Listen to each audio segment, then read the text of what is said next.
Assalamualaikum warahmatullahi wabarakatuh. PWILS Perjuangan Wali Songo Laskar Sabilillah kembali bongkar makam palsu. Ya, ini tema yang lagi viral ya.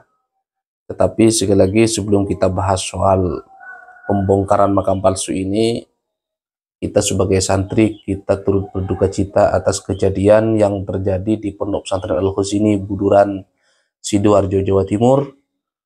Bangunan musola runtuh dan menimpa banyak santri yang sedang sholat asar, dan ini menjadi ciri, menjadi tanda bahwa mereka-mereka yang wafat, insya Allah mereka-mereka adalah para syuhada yang sudah dijanjikan surga oleh Allah Subhanahu wa Ta'ala, dan mereka mati syahid ya. Itu ciri-ciri mati syahid, dan dia mati di jalan Allah Subhanahu wa Ta'ala, sedang melaksanakan ibadah, sedang mencari ilmu ya.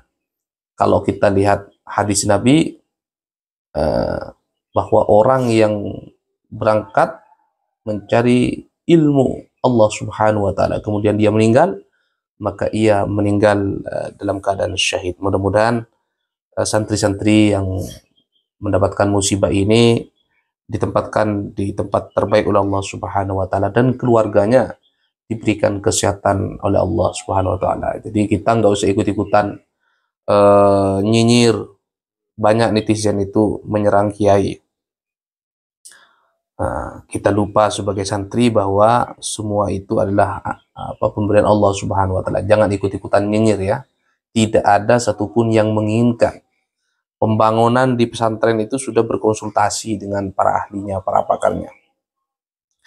Oke, kembali kita bahas soal PWI bongkar makam diduga fiktif.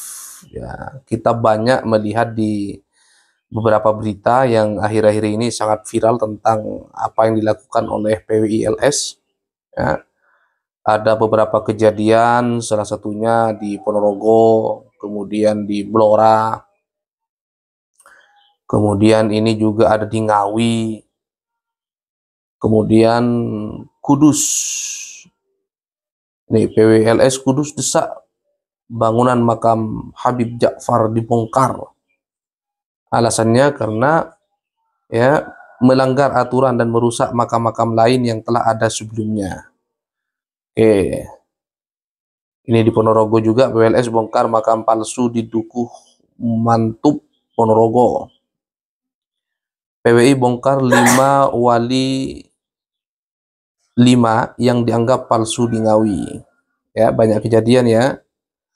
Nah, ini tentunya akan ada kekisruhan baru di Indonesia ya. Dulu kan Banser ribut sama FPI. FPI-nya sudah dibubarin, ada lagi ini kan. Ya, ada lagi. Artinya apa? Indonesia ini nggak kehabisan cerita. HTI sudah bubar, dulu rame sama HTI. HTI-nya sudah bubar, ganti permainan baru.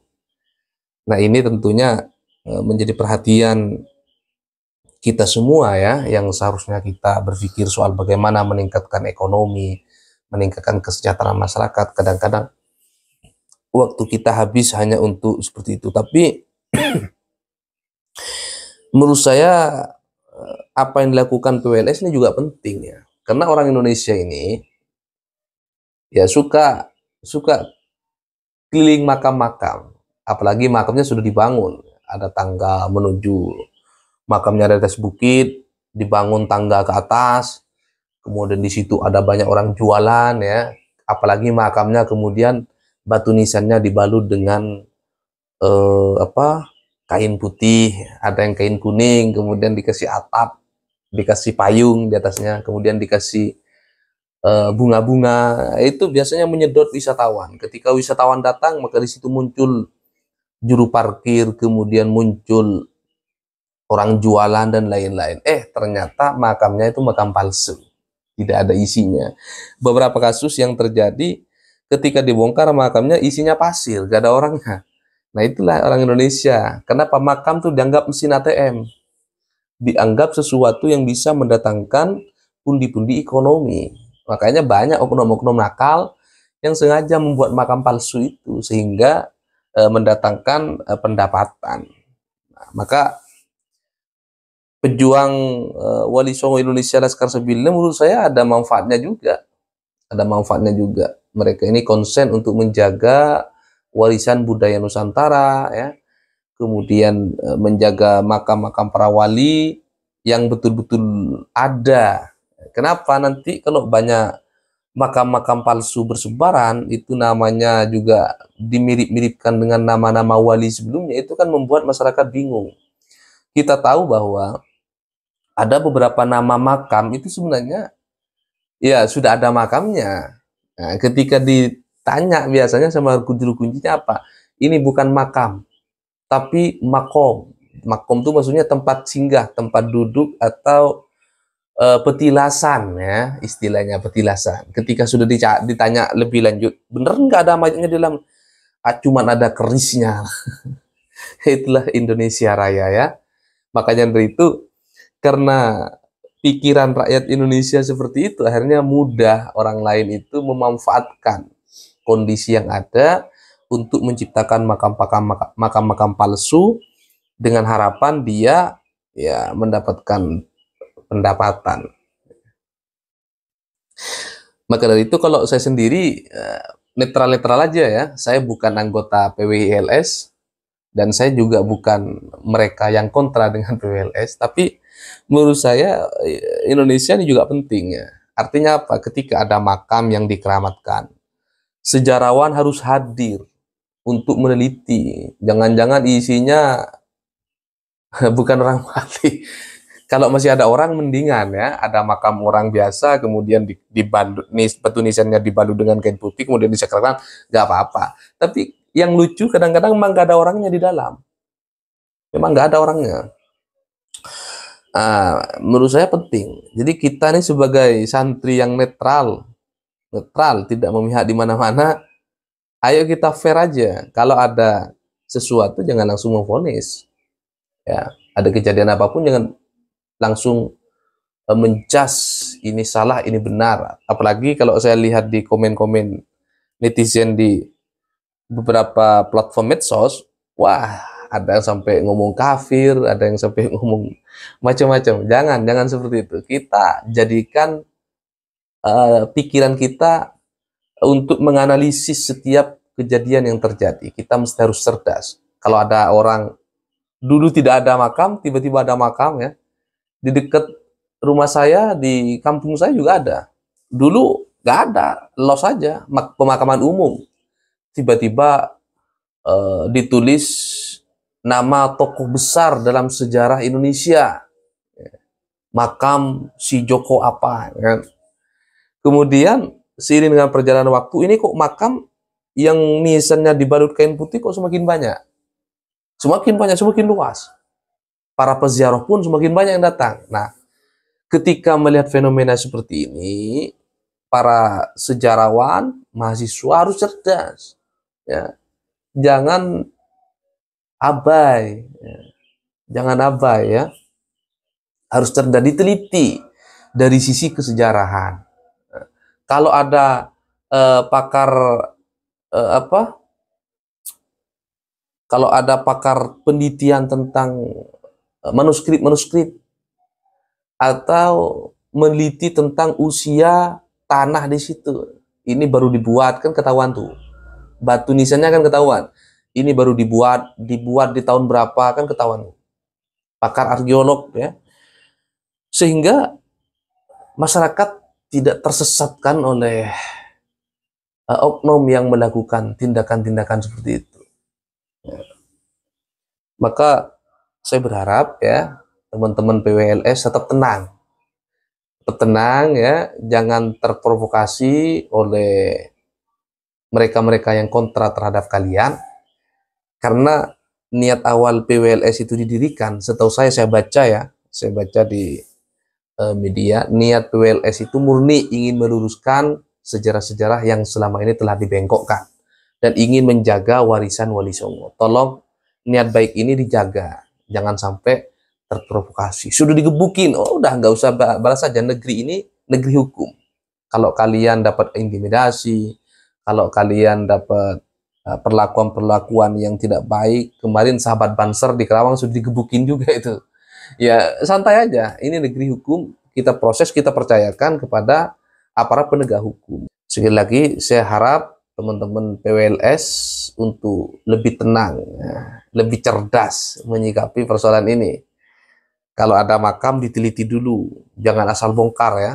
Kemarin dibongkar itu, kayaknya sudah dilaporkan dan nanti berurusan dengan aparat penegak hukum. Nggak apa-apa, jalannya aja, hadapi aja.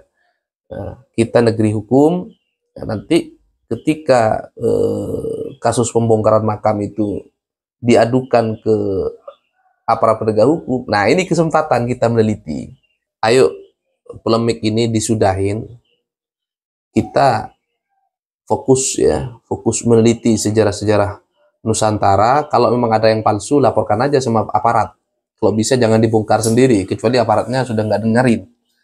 Nah, ada apa-apa laporkan ke aparat penegak hukum, sehingga tidak menimbulkan kericuhan di tengah-tengah masyarakat. Dan idealnya pelaku pemalsuan itu ya harus ditangkap oleh polisi. Jangan nunggu ada reaksi dari masyarakat. Karena menurut saya isu pemalsuan makam ini bukan hanya fitnah ya, faktanya ada. Dan saya melihat sendiri ya, melihat sendiri. Dan yang lucu lagi, ada beberapa makam di sekitar kampung saya juga berubah nama. Ada yang awalnya namanya Sayyid, kemudian berubah menjadi Habib. Nah, ini perlu diteliti nih.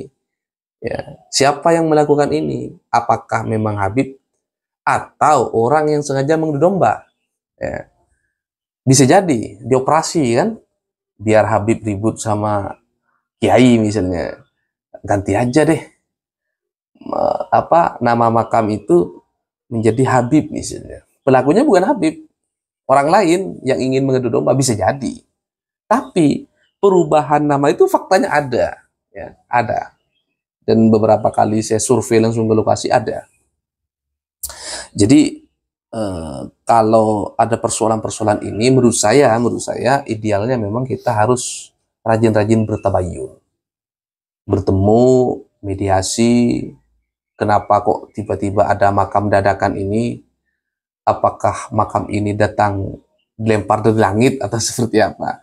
Nah, ini harus kita lakukan ya, karena kalau kita lihat misalnya ada beberapa sejarah makam, itu bukan ada mayat kemudian dimakamkan, kemudian ditulis namanya, bukan. Ada beberapa makam yang katanya temuan, dapat bisikan gaib, ya, mimpi atau apa, bahwa di situ ada makbarah orang wali.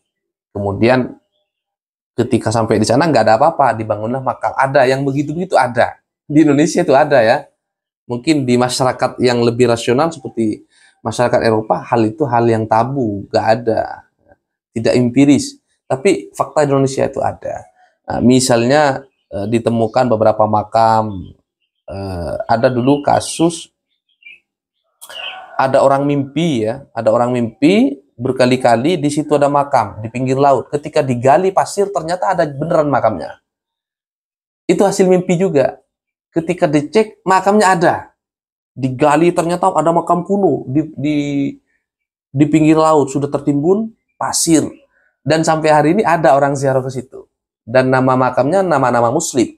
Nah, fakta yang seperti itu ada hasil mimpi. Maksud saya begini, hasil mimpi, hasil istiaroh oke, kita percaya. Tapi harus dilanjutkan dengan penelitian lebih lanjut. Misalnya, ada seorang kiai atau ulama bermimpi ada makam di situ. Ketika digali pasirnya benar ada. Nah, langkah selanjutnya kita harus meneliti, gitu loh. Sejarah masa lalu, mungkin di sini dulu pernah ada pemakaman, cuman tertimbun oleh rob atau air laut. Harus diteliti, jangan selesai di mimpi, agar betul-betul meyakinkan kita sebagai masyarakat yang rajin berziarah. Jadi saya berharap terakhir untuk masyarakat Indonesia, lebih cerdas ya menyikapi persoalan ini. Jangan ikut-ikutan terprovokasi. Ya, jangan ikut-ikutan propaganda. Kalau ada makam baru, kita teliti, baca dulu, searching di Google, tanya sama ahli sejarah, tanya sama orang-orang yang kita anggap memahami persoalan itu. Pastikan dulu bahwa makam itu ada dan nyata. Baru kita dipersilakan untuk berziarah. Hadanallahu wa iyyakum ajmain. Assalamualaikum warahmatullahi wabarakatuh. Sampai jumpa.